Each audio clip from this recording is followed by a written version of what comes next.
Hi guys. आज हम देखने वाले हैं कि स्पार्क में हम एम्प्टी आरडीडी कैसे क्रिएट कर सकते हैं। ठीक है। सो इस सेशन में हम इसको प्रैक्टिकली देखने वाले हैं। सो ये बहुत इजी है गाइस। ठीक है, कैसे हम आरडीडी क्रिएट करते हैं। So let's start. Okay, so let me explain you first this code. Okay, how we are doing this one, right.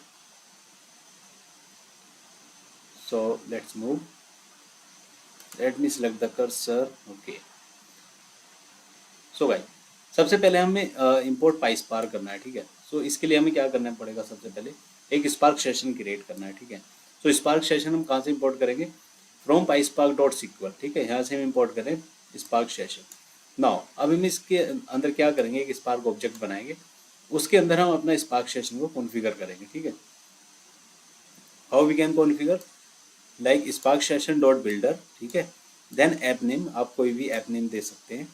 Then get और क्रिएट। गेट और क्रिएट का मीन्स क्या है कि अगर ऑलरेडी ये स्पार्क सेशन ऑलरेडी क्रिएटेड है आपकी प्रोग्राम में, सो ये वहाँ से इसको रेफर कर लेगा, अदरवाइज इट विल क्रिएट, क्योंकि एक सिंगल एप्लीकेशन में आपके दो स्पार्क सेशन नहीं हो सकते। ठीक है। सो एंट्री पॉइंट जो होगा आपका सिंगल ही रहने वाला है। Got it. सो ये इंपॉर्टेंट पॉइंट थी।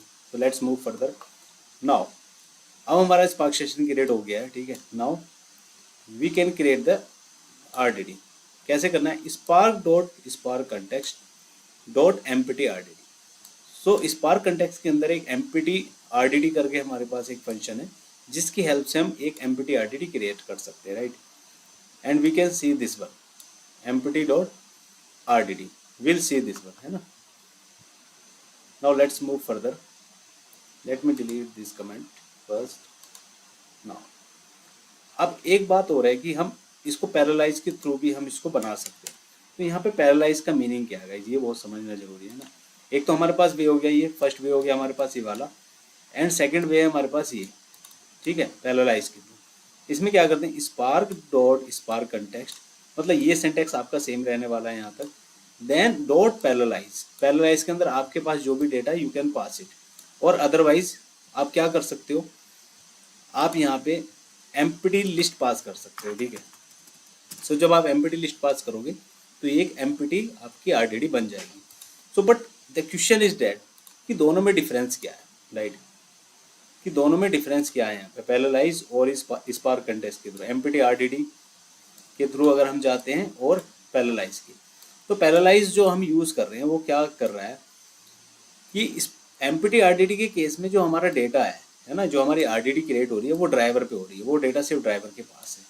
अगर हम इसको पैरेलली एग्जीक्यूट कराना चाहते हैं अक्रॉस द नोड्स, ठीक है, तो विद द हेल्प ऑफ पैरेलाइज ये जो आपका डेटा है आरडीडी जो है ना, ये डेटा आपका सभी नोड्स पर अवेलेबल हो जाता है।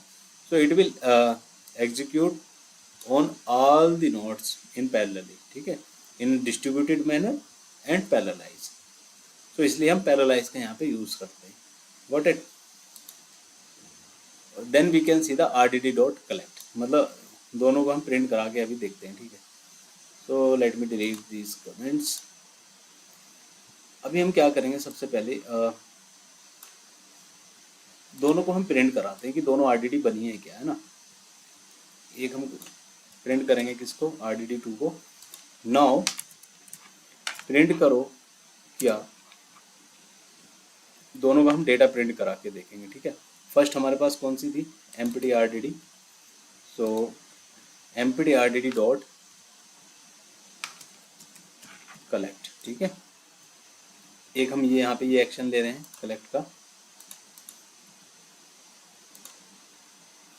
एंड एक जो हमने सेकंड आरडीडी बनाई है किसके थ्रू, पैरेलाइज के थ्रू, एक हम इसको प्रिंट करा के देखेंगे इसकी अंदर डेटा है या नहीं। What it. Now let's run this.